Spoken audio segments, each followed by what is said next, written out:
Olá, Deus abençoe tua vida em nome de Jesus. Um bom dia, uma boa tarde, uma boa noite, depende do lugar onde você se encontra. Eu sou o pastor Robson, estou aqui para trazer uma palavra poderosa da parte de Deus que com certeza abençoará e edificará muito a sua vida.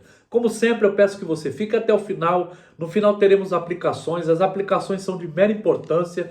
Peço que você também tenha uma Bíblia em mãos para acompanhar comigo o texto que nós vamos estudar. Estamos abordando aqui a primeira carta que o apóstolo Paulo escreveu a Timóteo e o texto que nós vamos trabalhar hoje é dos versículos de número 12 ao versículo 17 do capítulo 1. A eficácia da graça na vida de um pecador. E o apóstolo Paulo vai usar a sua própria experiência para tratar desse assunto. Então teremos verdades espirituais aqui inegociáveis. Lembrando que nós estamos trabalhando a sã doutrina e a sua importância. Então essa palavra lhe dará sabedoria, firmeza e maturidade na fé, para se manter firme e não ser guiado a qualquer vento de doutrina. 1 Timóteo capítulo de número 1, versículos 12 a 17 diz assim: Sou grato para com aquele que me fortaleceu, Cristo Jesus, nosso Senhor, que me considerou fiel, designando-me para o ministério. A mim, que noutro tempo era blasfemo e perseguidor e insolente, mas obtive misericórdia, pois o fiz na ignorância, na incredulidade. Transbordou, porém, a graça de nosso Senhor com a fé e o amor que há em Cristo Jesus. Fiel é a palavra e digna de toda aceitação, que Cristo Jesus veio ao mundo para salvar os pecadores, dos quais eu sou o principal. Mas, por esta mesma razão, me foi concedida misericórdia, para que em mim, o principal, evidenciasse Jesus Cristo a sua completa longanimidade e servisse eu de modelo a quantos hão de crer nele para a vida eterna. Assim, ao Rei eterno, imortal, invisível, Deus único, honra e glória pelos séculos dos séculos. Amém. Que o Espírito Santo abra nossos olhos, transforme as nossas vidas pelo poder da palavra de Deus, em nome de Jesus. E olha o que nós vemos aqui logo no versículo de número 12. A gratidão do apóstolo Paulo pela eficácia da graça de Deus em sua vida. Olha o que ele diz: Sou grato para com aquele que me fortaleceu, Cristo Jesus nosso Senhor. Paulo reconhece a sua pequenez, a sua inutilidade e reconhece o poder, a autoridade, a grandeza, o favor imerecido da graça de Deus em sua vida. Ele não se estriba no seu próprio entendimento, ele não se apoia na sua própria força, na sua própria sabedoria. Paulo sabe que a sua religiosidade sem Cristo Jesus são ossos secos. Por isso que ele diz: Cristo Jesus nosso Senhor. A fonte, o fundamento, o alicerce, a rocha. Sem ele nada podemos ser ou fazer. O nome Cristo Jesus aparece no Novo Testamento mais de 1.300 vezes. Por isso que ele é todo poderoso. Ele é a fonte da vida. Ele é o alfa e o ômega, o princípio e o fim, a raiz de Davi, a estrela da manhã. Ele é o que tem as chaves da morte e do inferno. Nele tudo subsiste. Ele designou Paulo para o ministério. A graça não alcançou Paulo para Paulo viver da maneira que ele queria, ou para ele fazer o que ele bem entendesse, mas para um propósito especial. É isso que a graça faz conosco. Outro detalhe importante nesse versículo de número 12 aqui, é que as pessoas usam jargão e dizem: quando eu encontrei Jesus, quando eu encontrei a verdade. Sendo que é o contrário, Jesus não está perdido. Perdido estamos nós sem Jesus. Por isso que Paulo diz: aquele que me fortaleceu, é a graça que nos encontra. Jesus veio buscar e salvar o perdido, Lucas 19:10. Então nós temos que mudar esse jargão aí. Quando eu encontrei a verdade, não, quando a verdade me encontrou.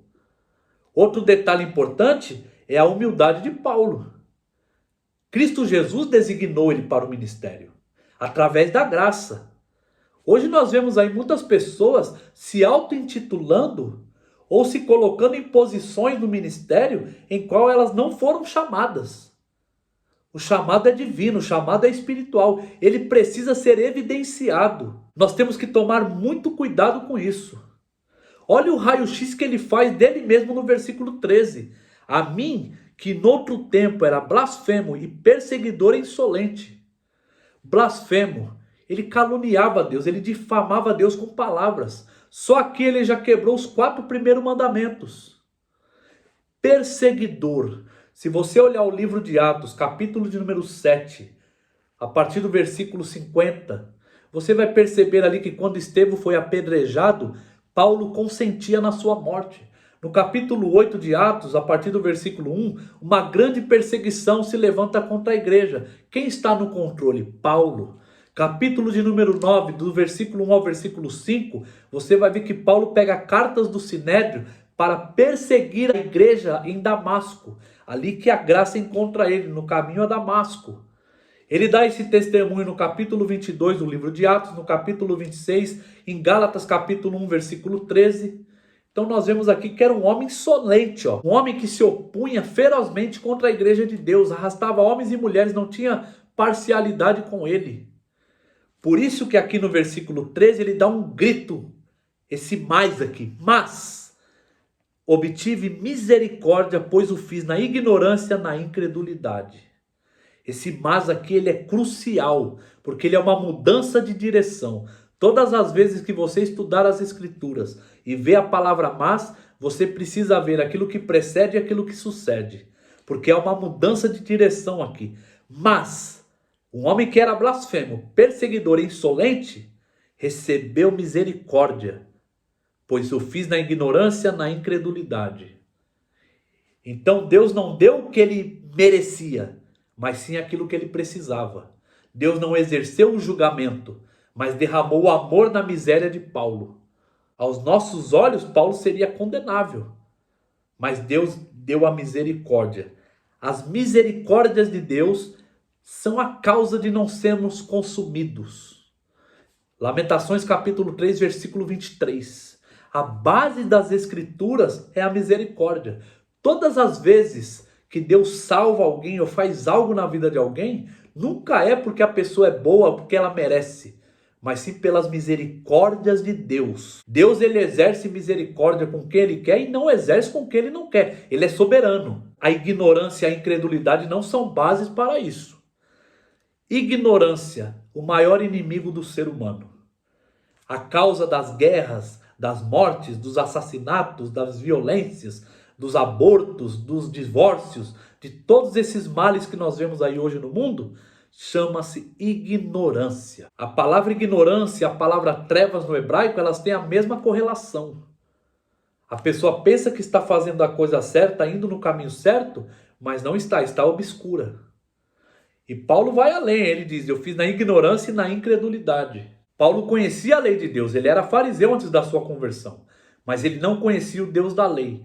Esse era o problema dos fariseus. Eles liam as escrituras, mas não as observavam. Então não conseguiam enxergar o Messias verdadeiramente. Por isso que quando Jesus Cristo veio, eles o perseguiram, inclusive Paulo, antes da sua conversão. Então a incredulidade é algo muito perigoso. Versículo 14. Transbordou, porém, a graça de nosso Senhor com a fé e o amor que há em Cristo Jesus. Olha como ele reconhece a importância da fonte da graça, Cristo Jesus. Olha como ele enfatiza esse nome no seu testemunho, nas suas palavras, nas suas epístolas. Cristo é a fonte da vida. Por isso ele diz aqui, transbordou, porém, a graça. Ele não diz que gotejou, transbordou, a graça transborda. Sabe por quê? Porque Deus já providenciou tudo que ele tinha que providenciar para a nossa salvação. E mais, ele providenciou o melhor, seu Filho unigênito, para todo aquele que nele crê, não pereça, mas tenha a vida eterna. A graça, ela é larga o suficiente para receber todo pecador arrependido. A graça, ela é longa o suficiente para alcançar todo povo, raça, língua e nação. A graça, ela é profunda o suficiente para destruir as obras do diabo. E a graça, ela é alta o suficiente para reconciliar o homem perdido com Deus nosso Senhor. Por isso que a graça transborda. A fé e o amor que há em Cristo Jesus. A fonte da fé e a fonte do amor está em Cristo Jesus. E a confirmação dessa verdade está no versículo de número 15, que é a chave desse texto, onde tem uma declaração sucinta. Verdades espirituais que não podem ser ignoradas e nem passar desapercebidas, mas merece uma cuidadosa atenção. Olha o que diz: fiel é a palavra e digna de toda aceitação, que Cristo Jesus veio ao mundo para salvar os pecadores, dos quais eu sou o principal. Essa afirmação só acontece nas cartas pastorais. Aqui no versículo 15 do capítulo 1, capítulo 3, versículo 1, capítulo de número 4, versículo 9, a segunda epístola que Paulo escreveu a Timóteo, capítulo 2, versículo 11, e a carta que ele escreveu a Tito, capítulo 3, versículo de número 8. São cartas pastorais. Por isso que o pastor, o líder, o pregador tem que ser preparado, porque são verdades espirituais que, além dele não poder ignorar, ele precisa ensinar essas verdades, porque são pilares importantíssimos da sã doutrina. Fiel é a palavra e digna de toda aceitação. O quê? Que Cristo Jesus veio ao mundo para salvar os pecadores, dos quais eu sou o principal. Então aqui está a razão por que Cristo Jesus veio ao mundo. Ele não veio ser mais um profeta, ele não veio para satisfazer o teu ego, mas ele veio para salvar os pecadores. A palavra salvação é a palavra soteria, livrar você de uma condenação. As pessoas pensam que depois que elas morrem, elas podem negociar com Deus. Você não vai ser condenado sem Cristo Jesus. A palavra diz em João capítulo 3, no final do capítulo 3 do Evangelho de João, que uma pessoa sem Cristo ela já está condenada. Por isso que Jesus teve que vir ao mundo salvar os pecadores. Porque nós já somos filhos da ira por natureza sem Jesus. E essa verdade nós podemos ver claramente na carta que o apóstolo Paulo escreveu aos Efésios. Capítulo de número 2, do versículo 1 ao versículo de número 10. Então a pessoa não pode viver enganada achando que ela vai negociar com Deus depois da sua morte. Ou que algum intermediário irá ajudá-la. Porque isso é uma heresia. Uma pessoa sem Cristo Jesus, ela já está condenada. Ela não será condenada. Por isso que ele veio ao mundo, para salvar os pecadores. Não há outro meio de salvação. Deus não enviaria o seu Filho unigênito para morrer na cruz do Calvário, passar por tudo que passou, sofrer tudo que sofreu, se houvesse outros meios salvíficos. Essa palavra seria abortada. Por isso que o texto aqui é muito claro. Fiel é a palavra e digna de toda aceitação. O quê? Que Cristo Jesus veio ao mundo para salvar os pecadores, dos quais eu sou o principal. Quem são os pecadores? Todos. Romanos capítulo 3, versículo 23. Todos pecaram e carecem da glória de Deus. O propósito da igreja é anunciar essa verdade. A prioridade de Deus é salvar. A consequência da salvação é a santificação. Aqui fica muito claro distinguir um crente carnal e um crente espiritual. Uma igreja carnal e uma igreja espiritual. Uma igreja espiritual entende essa verdade e é grata por isso, como o apóstolo Paulo é aqui. Agora, uma igreja carnal está sempre satisfeita, frustrada, buscando prazeres, buscando coisas materiais e abortando as verdades bíblicas. Porque Jesus disse em Mateus capítulo 6 que nós devemos buscar primeiramente o reino de Deus e a sua justiça. E todas as coisas necessárias para a nossa vida seriam acrescentadas. E hoje nós estamos vendo o contrário. Por isso que nós estamos tratando da sã doutrina. E esse pilar aqui ele é fundamental para salvar os pecadores, dos quais eu sou o principal. Olha o que a graça faz na vida de um homem. Paulo não diz isso para carregar culpas, mas para reconhecer a eficácia da graça na sua vida. Por que ele diz eu sou o principal? Porque se tem alguém que provocou a Deus, esse foi Paulo. Ele se levantou, ele perseguiu a igreja de Cristo, o evangelho. E mais, ele não só se levantou contra, mas ele instigava, persuadia, treinava os outros a fazer o mesmo.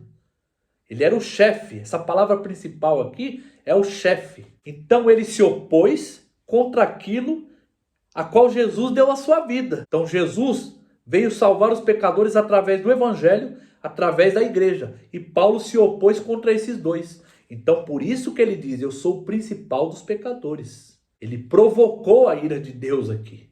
E Deus exerceu misericórdia ao invés de julgamento. Mas Paulo, ele reconhece a sua pequenez a todo tempo. Não se vangloria, não se orgulha, não se exalta. O que nós vemos os apóstolos fazendo hoje em dia? O mesmo que Paulo fez aqui? Não. Eles se exaltam, eles se vangloriam, eles se orgulham.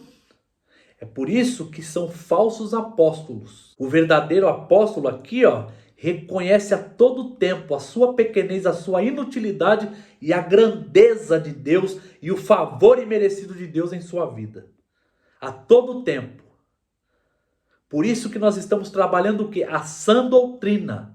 A carta que o apóstolo Paulo escreveu a Timóteo é justamente para Timóteo preservar a pureza e os padrões do verdadeiro evangelho e da sã doutrina contra os falsos mestres e esses ensinos de demônios. Mas, por esta mesma razão me foi concedida a misericórdia, versículo 16, para que em mim o principal evidenciasse Jesus Cristo a sua completa longanimidade e servisse eu de modelo a quantos hão de crer nele para a vida eterna. Olha o propósito da graça. Olha o porquê que ele foi alcançado. Ele se torna um instrumento escolhido, como está escrito em Atos capítulo 9, versículos 15 e 16. Deus não salvou a vida de Paulo para ele viver da maneira que ele quisesse, para ele fazer o que ele bem entendesse, mas sim para ele ser útil. A graça nos torna útil. Então as pessoas dizem, Deus te aceita como você é. Não, Deus te recebe como você é, assim como ele recebeu a Paulo. Paulo era blasfemo, perseguidor e insolente. Deus o recebeu assim, a graça foi derramada nele. Mas ele não permaneceu assim. Ele foi transformado. E a mudança é radical. De perseguidor de igreja a edificador de igrejas. De blasfemo, de insolente, a escritor de epístolas. Escreveu 3 epístolas no Novo Testamento. Então a mudança é radical. E para quê? O propósito é pessoal, mas ele não é individual. Para que ele servisse de modelo para outros. Para quê? Para eles crerem na vida eterna. Olha o propósito do chamado ministerial. Não é para pregar evangelho motivacional, não é para ficar manipulando as pessoas, é para ensiná-las a verdadeira doutrina que leva à salvação, para que eles venham crer para a vida eterna. Isso está em falta hoje.